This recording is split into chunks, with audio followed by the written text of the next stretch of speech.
చాలా పుస్తకాలు ప్రపంచంలో చరిత్రకు ఆధారం లేవు. అవి ఎప్పుడు జరిగినాయో ఎక్కడ జరిగినాయో ఎవరు చెప్పలేరు. ఊహాత్మకంగా సృష్టించబడిన కథలు చాలా ఉన్నాయి, ఒక్క దానికి ఎవిడెన్స్ ఉండదు.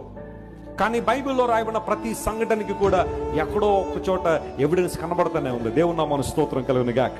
బైబిల్లో రాయబడిన ప్రాంతాలు, బైబిల్లో ఉదహరించబడిన వ్యక్తులు, రాజులు, అధికారులు, చక్రవర్తులు, సింహాసనాలు, ప్రాంతాలు, ప్రదేశాలు, ఇవన్నీ కూడా ఈనాటికి కూడా చరిత్రలో మనకు కనబడతాయి.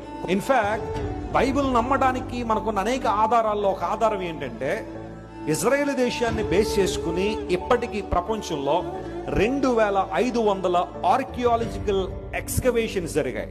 అందులో బైబిల్కి సంబంధించిన ఆధారాలు ఎన్నో దొరికాయి.